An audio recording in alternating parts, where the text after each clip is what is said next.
పాలనలో సోమశిల జలాశయ ఉనికి ప్రశ్నార్థకంగా మారిందని మంత్రి నిమ్మల రామానాయుడు అన్నారు. వారు సోమశిల జలాశయాన్ని పరిశీలించిన అనంతరం మీడియాతో మాట్లాడారు. ఈ సందర్భంగా మాట్లాడుతూ త్వరితగతిన ఆఫ్రా నిర్మాణాన్ని పూర్తి చేయకపోతే డ్యాం కొట్టుకుపోయే పరిస్థితి ఏర్పడుతుందని, తక్షణమే ఆఫ్రా నిర్మాణాన్ని పూర్తి చేసేందుకు చర్యలు తీసుకుంటామన్నారు. ప్రత్యేక కార్యాచరణ రూపొందించుకుని 60 రోజుల్లో సోమశిల జలాశయ ఆఫ్రా నిర్మాణాన్ని పూర్తి చేస్తామన్నారు. చారిత్రాత్మక సోమశిల జలాశయాన్ని గత ప్రభుత్వం పూర్తిగా నిర్లక్ష్యం చేస్తుందని ఆయన అన్నారు. ఈరోజు ఆంధ్రప్రదేశ్ రాష్ట్రంలో ఏ ప్రాంతానికి వెళ్ళినా, ఏ రిజర్వాయర్కి వెళ్ళినా, ఏ ప్రాజెక్టుకి వెళ్ళినా జగన్మోహన్ రెడ్డి విధ్వంసం అడుగడుగున కూడా కనిపిస్తున్నటువంటి పరిస్థితి. అటువంటిది పర్టికులర్ గా ఈ రోజు ఏదైతే మరి నెల్లూరు జిల్లాకు సంబంధించినటువంటి సోమశిల, ఆ రోజు సరాతర్ కాటన్ ఏదైతే అటు సంగం నెల్లూరు బ్యారేజీలకి ఎగువన ఏదైతే సోమశిల ఆయన కన్నటువంటి కళలు ఏవైతే ఉన్నాయో మరి 70-80 దశకంలో నిర్మాణమైనటువంటి ఒక సోమశిల పరిస్థితిని కూడా ఈ రోజు ప్రశ్నార్థకం చేసినటువంటి పరిస్థితి ఈవేళ జగన్మోహన్ రెడ్డి పాలనలో చూస్తూ ఉంటే చాలా బాధ ఆవేదన కలుగుతున్నటువంటి పరిస్థితి. ASR high level lift canal చూసాం, ఏదైతే ఫేజ్ 1 మరి ఇది చూస్తే 2014లో అగ్రిమెంట్ చేసి 2019 వరకు మరి దగ్గర 60%, 5 సంవత్సరాల్లో 60% పనులు మనం చేస్తే సరే ఈ 19-24లో వీళ్ళు ఏం చేశారని అడిగితే 0 అని చెప్తూ ఉన్నారు. అంటే ఏదైతే 40-45 ఎకరాల ఆయకట్టుకి ఇచ్చేటువంటి ఇటువంటి లిఫ్ట్ కెనాల్ పట్ల కూడా వాళ్ళు ఎంత నిర్లక్ష్యంగా ఉన్నారు. అదేవిధంగా ఏదైతే ఆ రోజు 2014-19 5 సంవత్సరాల్లో మా దగ్గర 7 లక్షల కోట్ల బడ్జెట్ ఉంటే 80,000 మరి ఏదైతే కోట్లు మరి ఆ రోజు ఓన్లీ ఇరిగేషన్ శాఖ కి మేము కేటాయించాం. మరి తర్వాత 19-24 5 సంవత్సరాల మరి జగన్ మరి ప్రభుత్వంలో 12 లక్షల కోట్ల బడ్జెట్ వాళ్ళ దగ్గర ఉంటే వాళ్ళు కేటాయించింది కేవలం 30,000 కోట్లు మాత్రమే. అందులో కూడా సగం మళ్ళీ వాళ్ళ అవినీతికి వాళ్ళ జేబులు నింపుకోవడానికి పోయినటువంటి పరిస్థితి. మరి దీనికి కూడా ప్రమాదం, పెను ప్రమాదం ఏర్పడే పరిస్థితుల్ని మరి జగన్మోహన్ రెడ్డి కల్పించాడని అంటే ఆయన విధ్వంసం.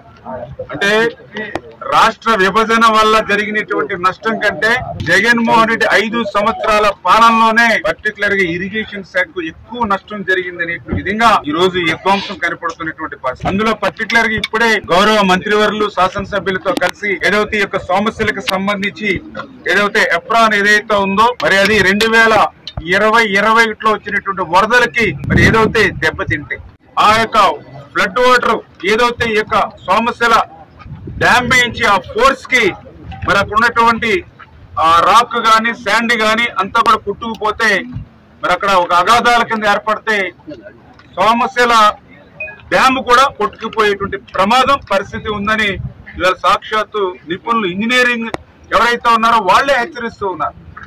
మరి అటువంటి సోమశిలకే ప్రమాదం ఏర్పడేటువంటి పరిస్థితి ఉంది అని 2020-21లో తెలిసినప్పటికీ కూడా మరి ఇక్కడే ఆ రోజు సాక్షాత్తు నీటిపారుదల శాఖ మంత్రి మరి ఇక్కడే నెల్లూరు ఈ జిల్లా వాసే రెండో కృష్ణుడు ఎవరైతే నీటిపారుదల శాఖ మంత్రి ఆయన కూడా ఈ జిల్లాకు ఇన్ఛార్జి మంత్రిగా ఉన్నాడు.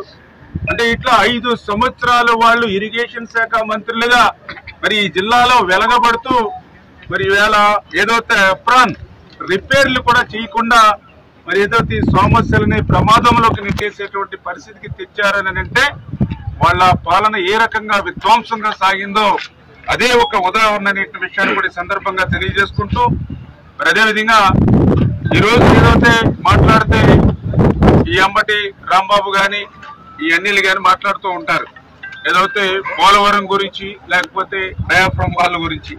మరి ఈరోజు పర్టికులర్ గా ఇక్కడ ఏదైతే సోమశిల ప్రాజెక్ట్ కి సంబంధించి ఏదైతే ఇప్పుడే మీరు చూస్తూ ఉన్నారు ఏదైతే రోప్స్ వీటి పరిస్థితి ఎట్లా ఉందో ఒక్కసారి మీరు చూస్తే అర్థమవుతున్నటువంటి పరిస్థితి చాలా క్లియర్ గా. అంటే కనీసం రోపులు కూడా మెయింటెనెన్స్ చేయలేనటువంటి అసమర్థమైనటువంటి పాలన ఆ రోజు జగన్మోహన్ రెడ్డి పాలన. ఇది ఇప్పుడే చూస్తూ ఉన్నారు ఏదైతే ఈ డ్యామ్ కి సంబంధించినటువంటి గేట్లు గాని అదేవిధంగా తుమ్మితే ఊడిపోయే ముక్కని ఏదైతే అంటూ ఉంటామో ఆ మాదిరిగా ఈ రోప్వేస్ అంటే ఏ మాత్రం బలంగా లాగినా కూడా ఇంకా మళ్ళీ ఈ రోప్వే తెగిపోతే ఇంకా అంతే సంగతుల గేట్లు కానీ ఇవి కానీ మరి ఎత్తే పరిస్థితి ఉండదు, దించే పరిస్థితి ఉండదు.